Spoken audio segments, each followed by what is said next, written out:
¿Cómo están? Bienvenidos a Detrás de la Verdad aquí en Nacional TV Perú. Les saluda Gisela Sotelo en la conducción y los voy a acompañar durante los próximos minutos.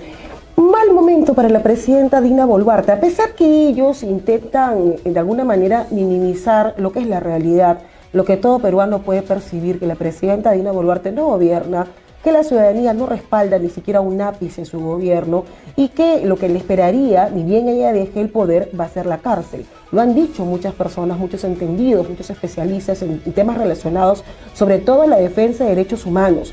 Ayer, el ex embajador, el señor Harold Forsyth, ha dado declaraciones que definitivamente hacen temblar a Palacio de Gobierno. Por más que Gustavo Adrianzen, presidente del Consejo de Ministros, diga que eso no tiene ningún sustento jurídico. ¿Qué es lo que ha dicho el señor Harold Forsyth? El ex canciller ha mencionado que él va a presentar una demanda contra la presidenta Dina Boluarte ante la Corte Penal Internacional por presunta violación sistemática a los derechos humanos durante justamente los primeros días de gestión de la presidenta Dina Boluarte. ¿Por qué motivo? A ver, por más que este tema ya no llame la atención de los medios de comunicación, ya no concite la atención justamente de todos en realidad, este tema sigue su curso, está en la Fiscalía.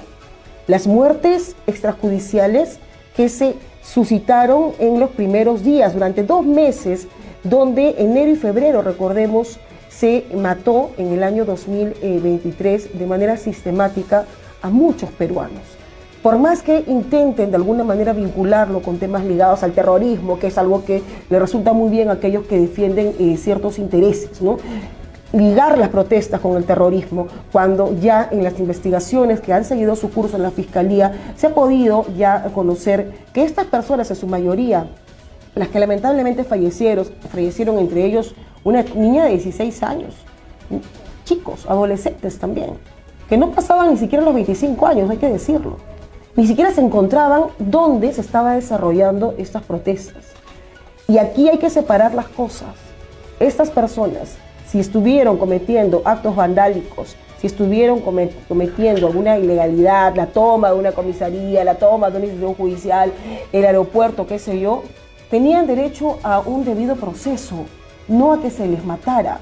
Los policías, los integrantes de las Fuerzas Armadas, no son jueces, no son Dios. Y a estas personas se les mató de manera impune. Porque mientras nosotros veíamos espantados, no en todos los medios, hay que decirlo, muchos medios de comunicación tuvieron una visión bastante polarizada del hecho. Y de alguna manera se daba a entender de que lo que estaba pasando con estas personas estaba bien, eran terroristas.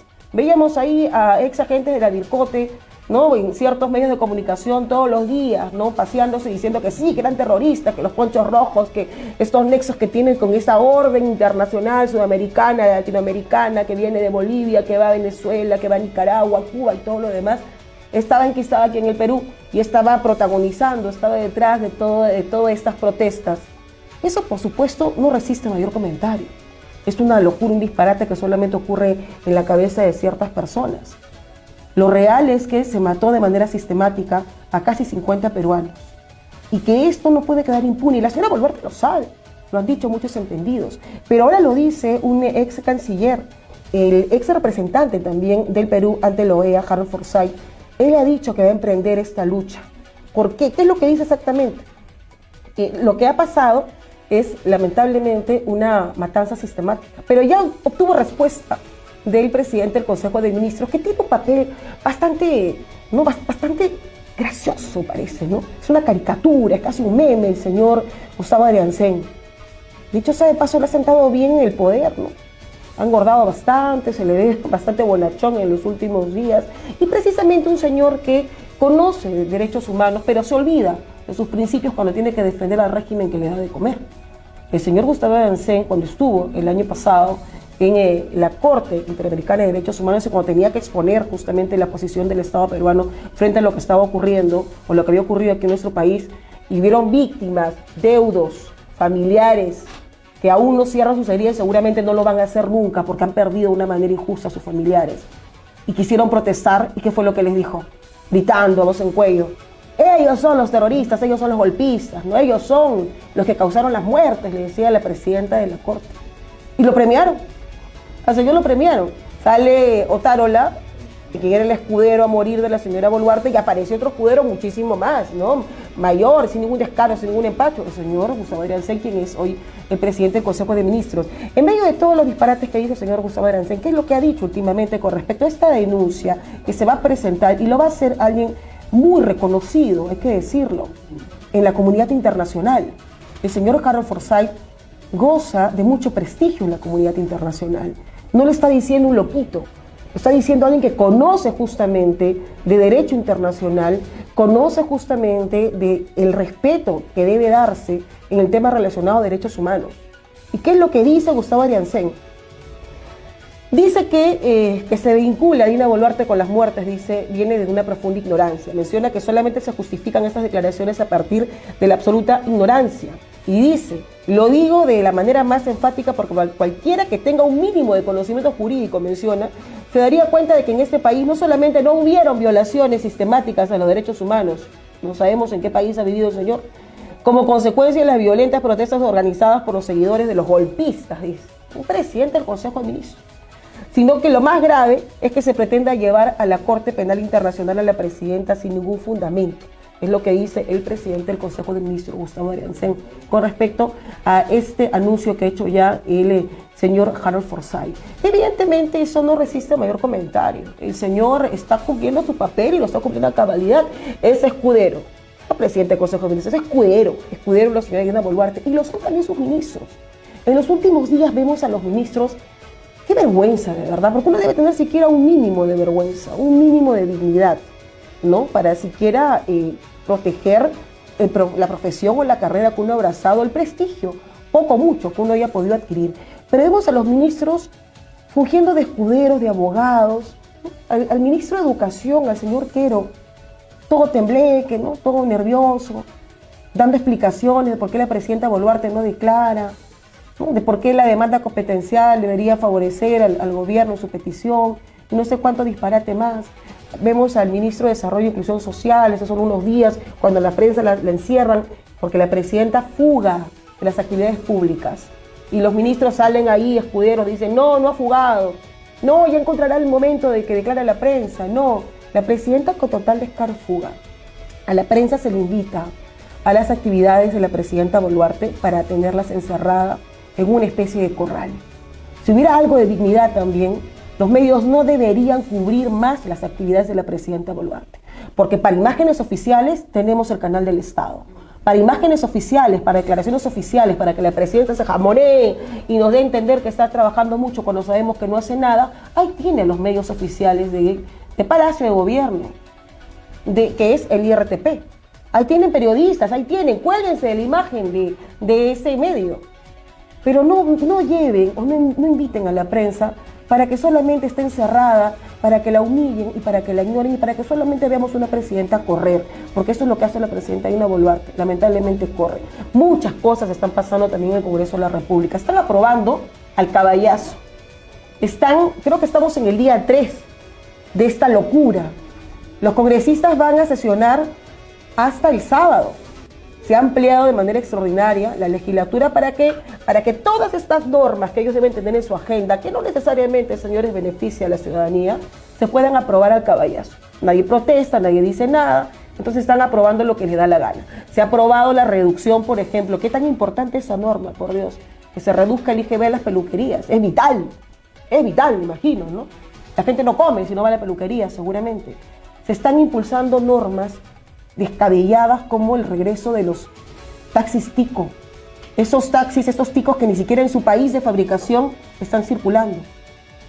Se acaba de destrozar ayer la educación con la aprobación del retorno de 200.000 docentes que no pasaron la prueba y que van a ir, por desgracia, ¿a dónde? No a los colegios particulares, no, señores.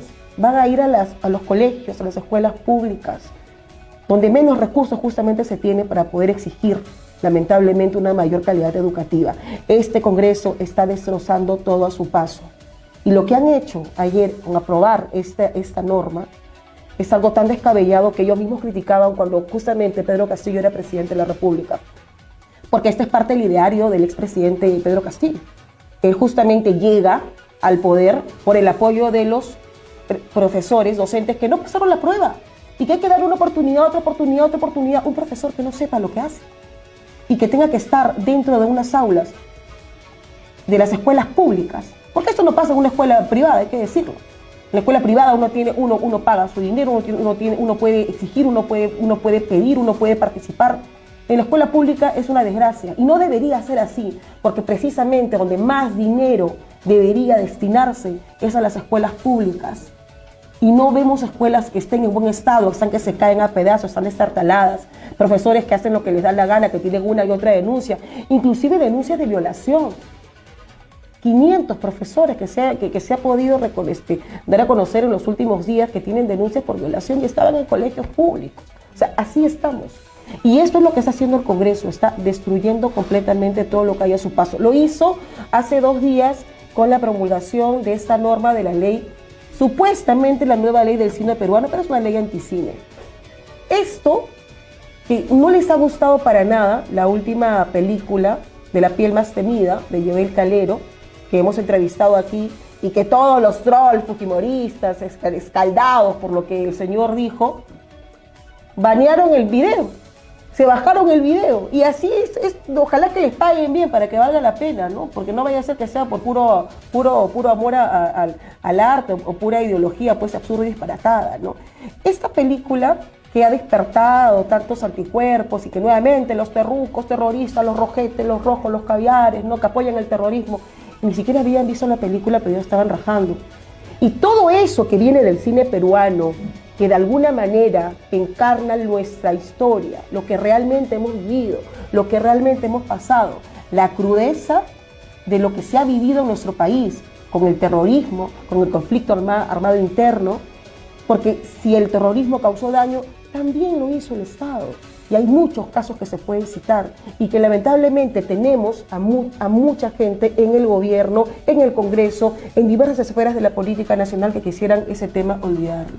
¿Y qué es lo que se ha aprobado? Que justamente esta ley, que es una ley anticine, que no se ha convocado a los especialistas dedicados a este rubro, tengan ahora mayores restricciones para poder justamente recibir financiamiento de parte del Estado para la realización de justamente películas. Pero más con el regional, más con los quechohablantes, hay que decirlo. Justamente el cine regional, porque esto demuestra la torpeza, la ignorancia de quienes han propuesto e impulsado esta norma.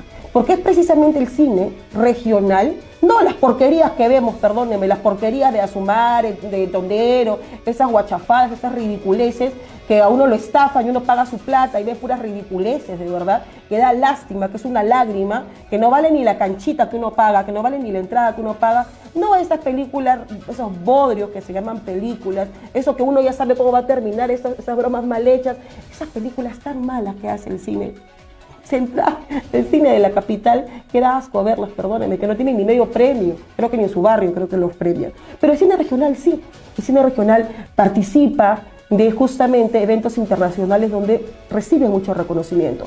Pero ¿qué es lo que cuenta el cine regional? Cuenta la historia de nuestro país, lo que realmente ha pasado, cómo también han actuado los gobiernos en contra inclusive de su propia gente. Ya, eso es lo que no quieren. No quieren que se conozca nada, no quieren que se hable de derechos humanos, no quieren nada, y han propuesto y han aprobado esta norma que ayer la ministra de Cultura, felizmente media temblorosa, ha dicho que lo va a observar.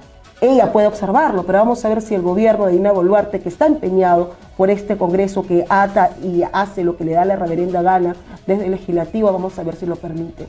Porque este proyecto ha sido muy voceado y va a atacar directamente ¿a qué? A la libertad creativa que tienen los cineastas. Se van a revisar los guiones, por ejemplo. Esto va a ser una especie de ¿qué? Centralista, ¿no? Una especie de la dictadura en todo su esplendor. ¿No? La dictadura en todo su esplendor. No me gusta esta película, vamos a revisar. ¿Qué cosa hay? No pasa, ¿no? No, si habla de algunos expresidentes, de Alberto Fujimori, por ejemplo, si habla de violación de derechos humanos, no pasa, no, está ideologizado, están embruteciendo, están cambiando la historia. Ellos son los que quieren cambiar la historia y lo hacen una y otra vez de manera descarada. Y muchas más normas que se están aprobando y que están en cola y que ojalá no se lleguen a aprobar hasta el día sábado. Vamos al corte y vamos a regresar con más aquí en Detrás de la Verdad. Lo mejor del deporte ya llegó a Nacional TV Perú. Vamos a traerte la mejor información sobre los equipos de Alianza Lima, Sporting Cristal y Universitario de Deportes, además de todos los equipos de la Liga 1 peruana y también mucha información del fútbol internacional. Así que ya sabes, estamos aquí con lo mejor del fútbol en Nacional TV Perú. Somos Nacional TV Perú y contamos con una alianza de más de 30 medios digitales y una cobertura a nivel nacional.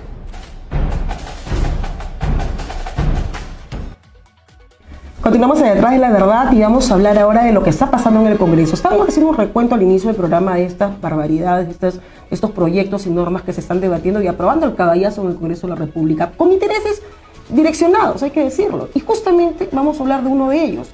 En el Congreso se pretende aprobar una norma que va a beneficiar a un partido, a un equipo de fútbol. Estamos hablando del Universitario de Deportes, que tiene una deuda que es millonaria y que no ha podido pagar durante muchísimo tiempo. Y a quienes está recurriendo, bueno, al Congreso de la República, parece que la pasión que tienen algunos congresistas por la camiseta está haciendo que se olvide justamente que una de las principales misiones que tiene el Congreso es de velar por el ciudadano, de velar también por el dinero también que tiene el Estado peruano para que éste sea direccionado y sea dirigido precisamente a los sectores que más lo requieren y no a favorecer al equipo sus amores. Vamos a hablar con Julio Lozano, es socio y representante del colectivo Socios Organizados sobre este tema. Hoy se va a realizar una protesta en los exteriores del Congreso de la República. Los integrantes justamente del Club Alianza Lima van a protestar porque se quiere justamente que se tome conciencia en la aprobación de esta ley denominada Ley del Perro Muerto. ¿Cómo está, señor Lozano? Bienvenido. ¿Cómo está? Buenas tardes. Diego, muchas gracias por la oportunidad de poder participar hablando de este tema que es de suma trascendencia en realidad. Y como usted bien refiere, lamentablemente se quiere aprobar el caballazo en el Congreso de la República, o se pretendería, ¿no? En este caso, justamente el día de hoy hay una marcha para meter presión precisamente para que este enorme estropicio ilegal salga adelante, y es una marcha que en realidad está encabezada o organizada por simpatizantes del Club Universitario de Deportes. Y que están en el Congreso, ¿no? Porque así como también se tiene amor por la camiseta, parece que algunos congresistas están utilizando el poder que ellos tienen para presentar este proyecto. ¿Quiénes son estos congresistas que inclusive aparecen con representantes de la UN actividades pasadas? Sí, bueno, en realidad, a ver, nosotros hemos podido averiguar que lamentablemente el sustento técnico que tiene, entre comillas técnico, que tiene este proyecto legislativo ha sido amparado objetivamente en este caso por el doctor Richard Martin Tirado, ¿no? Y el señor, siempre se me va su apellido en este caso, bueno, el que presenta el proyecto es el señor Flores Ancachi, ¿no? Como hemos visto, y el presidente del Congreso, en este caso de la Comisión de Economía, en este caso del Congreso, en aquella oportunidad el señor Revilla, ¿no? Entonces son básicamente los que han estado promoviendo este tema. Pero ¿qué es lo peligroso? Que al momento de hacer el sustento técnico, estos señores se apersonan, en este caso como representantes del club universitario, y al momento de suscribir el dictamen, estos señores aparecen como entes imparciales y técnicos que de alguna manera amparan, digamos, legalmente en base a su expertise este proyecto de ley. Entonces estamos hablando de juez y parte, ¿no? Evidentemente acá tenemos nosotros claro quiénes son todos los congresistas que han aprobado este dictamen, ¿no?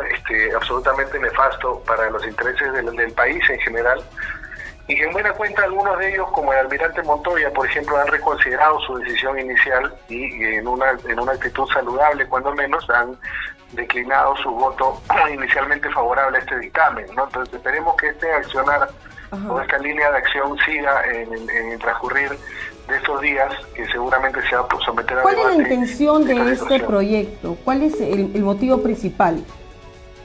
Bueno, este es un proyecto normativo que objetivamente lo que viene a hacer es modificar y complementar, entre comillas, la ley 31279, que es la ley que regula el procedimiento concursal de apoyo a la actividad deportiva futbolística en el Perú. Es una ley cuestionable que se dictó en el año 2021, es la que nosotros denominamos Ley Perro Muerto número 1, y que objetivamente esto fue sometido también a un cuestionamiento a nivel constitucional, ¿no? Mereciendo justamente un pronunciamiento por parte del Tribunal Constitucional, que de manera polémica, cuando menos, porque fue en mayoría, con el mínimo de votos requeridos, expidió un pronunciamiento declarando infundada la demanda de inconstitucionalidad promovida en aquella oportunidad por el Colegio de Abogados de Huaura, ¿no? Y en tal virtud declaró que esto merecía ser objeto de una regulación, que es lo que se pretende con esta ley, supuestamente ley de muerto número 2, que le denominamos este proyecto normativo.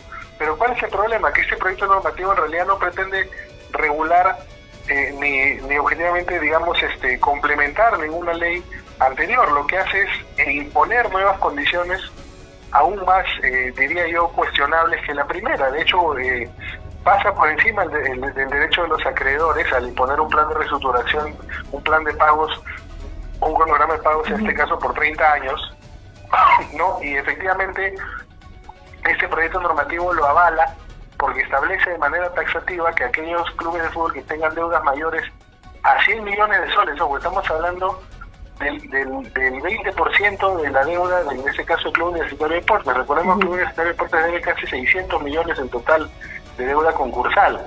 Entonces, alegremente este proyecto normativo dice, los que tengan más de 100 millones de deuda pueden pagar en 30 años. ¿No? ¿Y a quién calza eso? Únicamente a un solo club futbolístico del país. Deportes. ¿No? Efectivamente, por eso decimos que es una ley con nombre propio. Y además tenemos estropicios guardis legales, peor aún, el artículo, el numeral 3 del artículo 4 de este cuestionable proyecto, establece que el administrador provisional, que además es encargado por SUNAT, que es un ente recaudador de impuestos, que no tiene nada que hacer administrando clubes de fútbol, porque efectivamente la labor de la SUNAT es recabar los tributos más bien para beneficio de todos los peruanos, ¿no? ¿Cuántas carreteras? Como lo hacen con cualquier negocio, ¿no? O sea, la SUNAT les pone la soga al cuello a los negocios chiquitos, al bodeguero, al emprendimiento, al emprendedor, al empresario, los ahorca para que paguen lo que corresponde en impuestos, pero 500 millones de soles o 600 millones de soles le vendría muy bien al bolsillo de los peruanos, ¿no? En este caso al Estado, ¿no? Imagínese usted, y eso que estamos hablando objetivamente de que a la SUNAT solamente se le debe 136 millones de soles, solo a la SUNAT. Lo demás es de los demás acreedores laborales, el acreedor mayoritario, que es aquella constructora que construyó el Estadio Monumental, ¿no? Pero a la SUNAT objetivamente se le adeuda 136 millones de soles. Entonces imagínese usted, como usted bien dice, cuántos hospitales, colegios, obras de infraestructura pública, ¿no? Fortalecimiento de nuestro sistema de justicia ordinaria podríamos nosotros coadyuvar con esa ingente cantidad de dinero, y que no solo se está dejando de percibir, sino que además con numerales, dispositivos legales como este numeral 4.3 hasta se puede cuestionar, porque él dice que esto está sujeto a un proceso de actualización y sinceramiento de las acreencias concursales en general por parte del administrador provisional. Es decir, note usted el enorme perjuicio. La SUNAT designa, y el administrador que la SUNAT designa, en lugar de coadyuvar a los intereses de la propia SUNAT, lo que hace es someter a un proceso de sinceramiento y actualización de deudas que ya están legalmente reconocidas ante Indecopi. Esto es absolutamente flagrante y grosero porque atenta contra cualquier noción fundamental de seguridad jurídica, ¿no? Imagínese usted que cualquier empresa pequeña, mediana o pequeña, o cualquier contribuyente en general tenga siquiera la oportunidad de sentarse a negociar con la SUNAT su deuda. O sea, si nosotros no pagamos nuestros impuestos, a los 2 o 3 días ya nuestras cuentas están embargadas. Entonces imagínese usted ese enorme... ¿Por qué tanta concesión con la U? ¿Por qué tanta concesión, cree usted? Bueno, la verdad es que entendemos que esto responde pues a intereses particulares, porque sinceramente esto no tiene ningún tipo de sustento técnico. Cualquier persona con una mínima formación, ni siquiera jurídica, sino de sentido común, se da cuenta que esto es una ley que favorece evidente y absolutamente a uno solo, ¿no? Y genera además una competencia desleal, objetiva, que venimos ya, digamos, perpetrando desde el año 2012. Desde el año 2012 que este club no paga ni un solo sol de deuda concursal, en detrimento de todos los demás que en su momento tuvieron la misma dificultad y que sí vienen pagando, como es el caso de nuestro propio club, el Club Alianza Lima. Debíamos nosotros casi 50 millones, hoy en día menos de aproximadamente 38 millones de deuda, habíamos pagado casi 18, ¿no? Y mientras en todo este interín estos señores no han pagado ni un solo sol, ¿no? Y encima se han valido de, digamos, de leyes cuestionables, ¿no? Otorgadas entre gallos y medianoche, como esta ley Perro Muerto 1, inicialmente decretada en el año 2021 para desconocer el pago de su deuda. Ahora, ¿y es verdad que la U está tan mal económicamente, o es que desde las taquillas, cuando llenan estadios, cuando hay estos clásicos, pueden tranquilamente ir amortiguando su deuda? Pero por supuesto, imagínese usted cuánto recauda el Club Universitario de Deportes en un solo partido de fútbol. Estamos hablando de millones. El Club Universitario de Deportes tiene el estadio que le fue construido por la consultora Grenco, que en su momento, hasta hace 2 años, o hasta el año pasado, fue el estadio más grande del continente. Entonces imagínese usted la capacidad adquisitiva que tienen estos señores de poder generar recursos para poder cumplir con sus obligaciones. Pero claro, lejos de hacer eso, lo que han estado haciendo durante todo este tiempo es sencillamente eludir el pago de sus obligaciones de manera cuando menos cuestionable, y es lo que se pretende seguir haciendo, porque los señores, usted ha podido advertir que en diversas entrevistas lo que dicen sus administradores es que queremos pagar, ¿no? Ellos quieren pagar desde el año 2012, pero no han pagado ni un sol.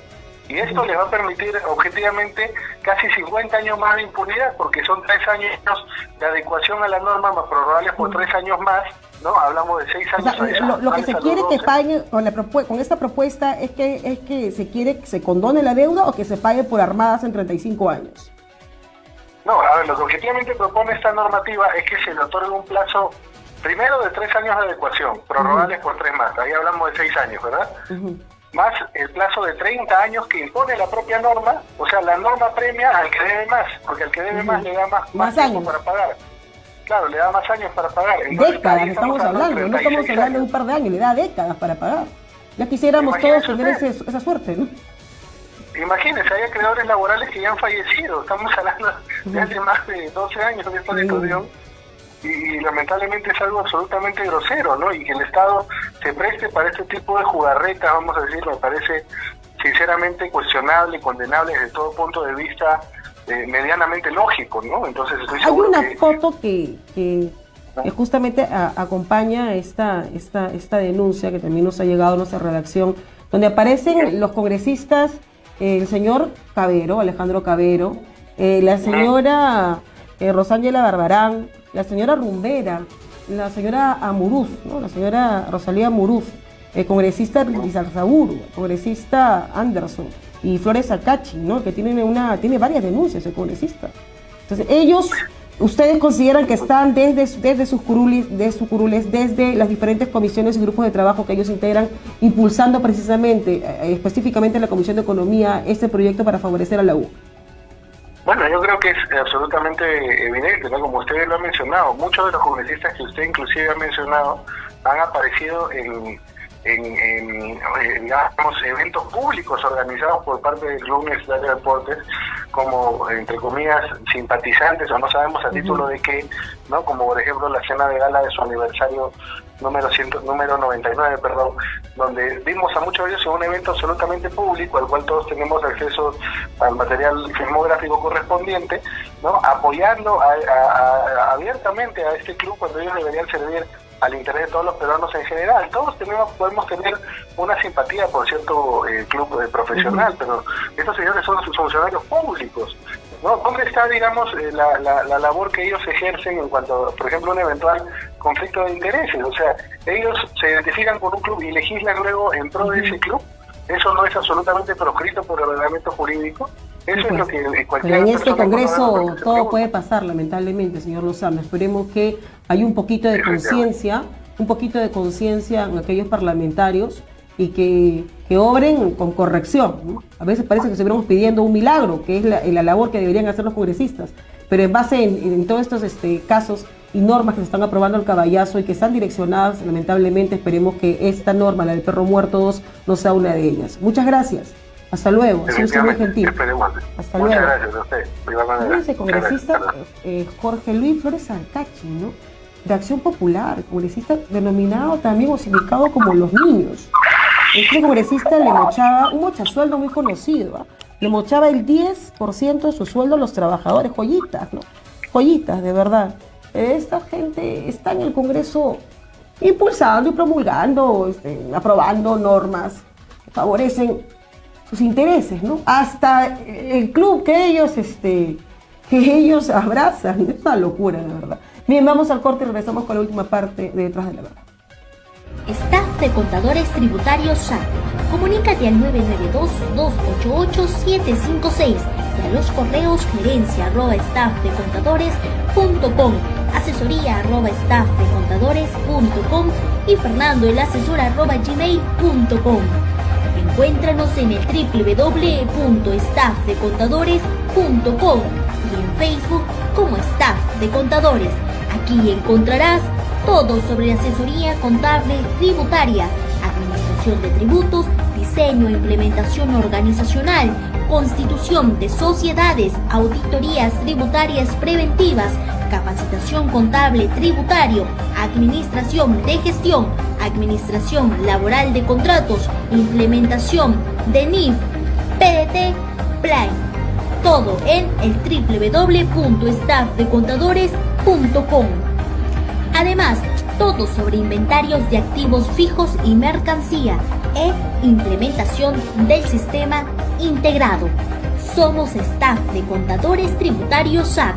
Comunícate con nosotros al 992-288-756 y al correo gerencia@staffdecontadores.com, asesoría@staffdecontadores.com y fernandoelasesor@gmail.com.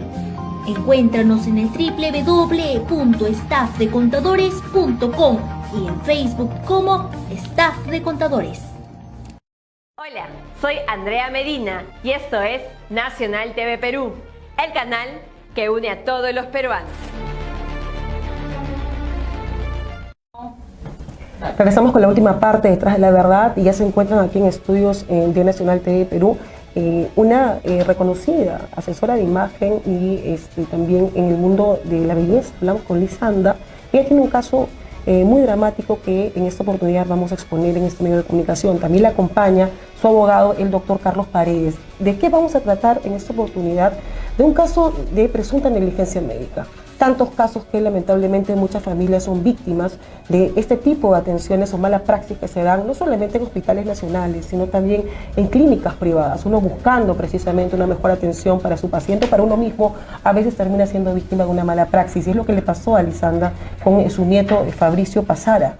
El año pasado, él lamentablemente falleció en la clínica Ricardo Palma y desde ese momento Lisanda ha emprendido una lucha titánica para demostrar justamente que lo que pasó con su nieto fue una serie de hechos que agravaron su estado de salud hasta que terminó con su fallecimiento. ¿Cómo estás? Bienvenida. Buenas tardes. Hola, Gisela. Gracias por acompañarnos. Gracias por invitarnos. Tú has tenido acercamientos con la clínica para que justamente pueda evaluarse tu caso. ¿Qué pasó exactamente con tu nieto, por favor? Ok. Bueno, mi nieto de 14 años, en mayo del 2022, ¿no? De un momento a otro, 14 años, se sintió mal y tuvimos que ir a través de una clínica particular porque estas enfermedades realmente tienen que ser tratadas en conjunto, no solamente y eso lo hemos aprendido ahora con el tiempo, ¿no? Y le detectaron un tumor maligno, ¿no? De 3er grado, eso se lo detectaron en el Rebagliati y le hicieron 2 craniotomías. Lo que pasa es que en el Rebagliati hay mucha demora a veces, claro, en las consultas, sus implementos estaban inutilizables o malogrados, entonces yo decidí ir a la clínica Ricardo Palma, sin saber si iba a cubrir todo lo que era el problema oncológico, ¿no? Era un tumor maligno. Había sido operado 2 veces de craniotomía, dos operaciones muy fuertes, y eso le dejó Él había secuelas. resistido, pero había resistido. Sí, mi nieto después de las 2 operaciones, de verdad que era un guerrero. Yo creo que él se aferró mucho a la vida, ¿no? Con 14 años. Y él quería vivir y lo decía. Entonces fuimos a la clínica Ricardo Palma y sí podían asumir la parte del seguro, pero no es la clínica, sino es IPOR. Porque la clínica tiene tercerizados, la verdad. Después tendría que explicarse cuál es el manejo, ¿no?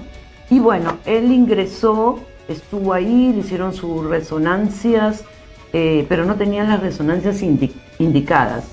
De ahí le hicieron su radioterapia porque la cubría el seguro, pero la quimioterapia no. Me salía 18.000 soles las pastillas, así que fuimos a Rebagliati. Y la doctora, oncóloga, ahí nos daba la receta y le daban las pastillas, la Ricardo Palma. Se formó un equipo, ¿no? Bueno, le hicieron un examen, un paneo molecular y lamentablemente nos dieron errado el gen. 6 meses de línea de vida perdió y, o sea, yo confié en el resultado del laboratorio y obviamente supongo que la Ricardo Palma, la oncóloga y su salud también. ¿Pero qué pasó cuando ya tu nieto finalmente ingresa, cuando tuvo una crisis, ingresa a la clínica Ricardo Palma? Fabricio estaba bien y su tumor estaba estacionario. El día 8 de mayo, 9 de mayo, nosotros fuimos a la clínica Ricardo Palma por emergencia. Y estuvimos 9, 11, 13 y 15. Y en el intermedio también fuimos al Rebagliati. En el Rebagliati no detectaron nada porque él iba a ser operado, pero como yo sentí que estaba con un resfrío, le dije a la doctora que mejor no lo operara y nos dieron de alta, pero alta no se responsabilizaron. Finalmente, a él el proceso de atención es como un resfrío. Le mandaron paracetamol, lo regresaban a la casa, él era un niño con problemas para caminar, su conciencia estaba súper bien. Y bueno, el día 15 que regresamos del Rebagliati, porque también fuimos al Rebagliati, lo metieron a UCI. Y Fabricio no tenían que meterlo. Bueno, eso es lo que nosotros percibimos, porque acá en este tipo de problemas hay que tener mucha...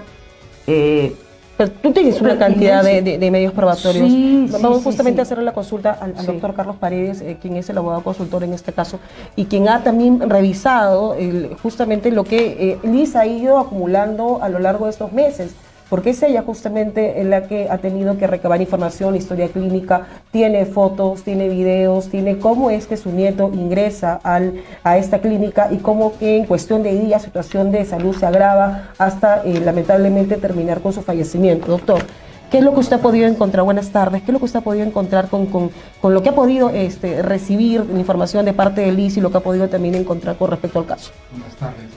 Sí, hemos encontrado 3 cosas muy graves.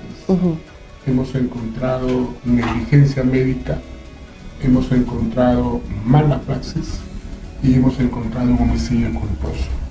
Toda la documentación obtenida en este tiempo hace arrojar que estos 3 actos han sido hechos por la clínica Ricardo Palma. De la documentación que tenemos sustentatoria, de las historias clínicas, de las cartas notariales, de los laboratorios, exámenes, hemos concluido que van a ser demandados y denunciados por estos 3 actos. Recibió una mala atención Fabricio que provocó el aceleramiento de su fallecimiento.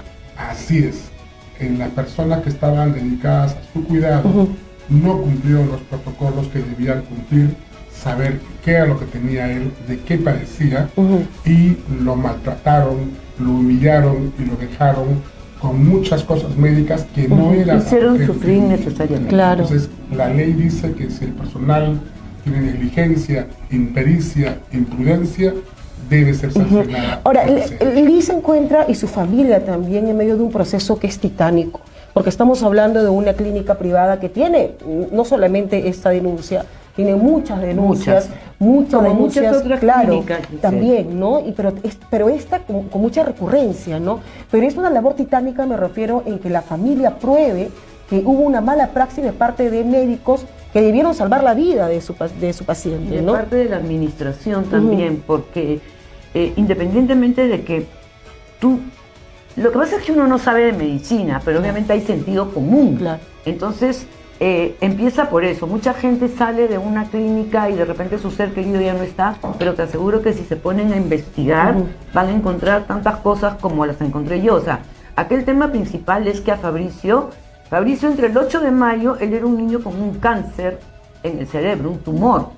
Y desde el 8 hasta el día 15, que lo atienden por emergencia, no viene la oncóloga. Y él era paciente de ahí, oncológico. Él ingresa a UCI, que me percibo, porque así también dicen las clínicas, fue un error. A él no lo debieron ingresar a UCI, porque él a los 3 días se contagia de influenza, de lactasia, de microbios intrahospitalarios, ¿no? Exacto, y él ya estaba pues con su sistema inmunológico deteriorado. Propio de la enfermedad. Exacto. Entonces, acá no pensaron que él se iba a quedar casi 20 días en UCI. Y también nos mandaron a la policía fiscal, a la fiscalía, para sacarnos porque se dieron cuenta que nosotros éramos pues personas que estábamos viendo. Y eso a veces no pasa, ¿por qué? Porque no dejan ingresar a UCI a la familia. Claro. Y lo cual es bastante penoso, ¿no? Porque hay que entender también y respetar, tener un poco de empatía y solidaridad con el dolor que están atravesando las familias. No es fácil para ningún familiar, y menos para una madre. Tú eres la abuela de Fabricio. Sí, porque mi hija no está, la mamá está muy afectada, es entendible, no puede haber dolor más grande que perder a un hijo, es bastante entendible. Y en medio de esa situación muy dolorosa que estaba atravesando la familia, es tener que entender que van a empezar una lucha para demostrar justamente que lo que ocurrió con Fabricio, doctor, fue un delito, que provocaron, ya sea indirectamente o no, la muerte de este chico.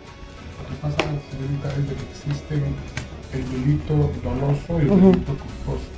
Pero cuando un profesional está obligado a tener la preparación y el expertise para tratar un caso y no cumple el protocolo, se convierte en dolo.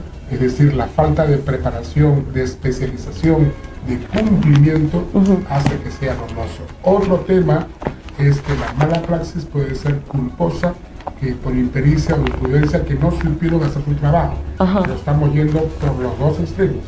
Vamos a probar el dolo por la falta de cumplimiento de los protocolos y vamos a probar la culpa por el hecho de haber personal no calificado también le hizo daño. ¿Aquí se va a personalizar a los presuntos autores de este homicidio o la clínica sería responsable? Hemos optado por los dos lados. Vamos a demandar como tercero civil responsable de la clínica y vamos a denunciar a todos y cada uno de los médicos, enfermeras, asistentes que han tenido vinculación con Fabricio, como por ejemplo que le han dejado morados, lo han maltratado en su brazo. Un día lo jalaron. Le han metido los tubos por la boca. La sonda nasogástrica. Quejándose. Hay videos. Vamos a hacer la denuncia penal. Vamos a hacer la demanda civil. Vamos a denunciarlos al Colegio Médico del Perú. Y vamos a ir ahí. Ahora, si se han dado, Liz ha buscado, creo que es el camino regular que todos buscaría, ha buscado algún tipo de conciliación y acercamiento con esta clínica para que justamente lo que se quiere es identificar y saber qué es lo que ha pasado con Fabricio.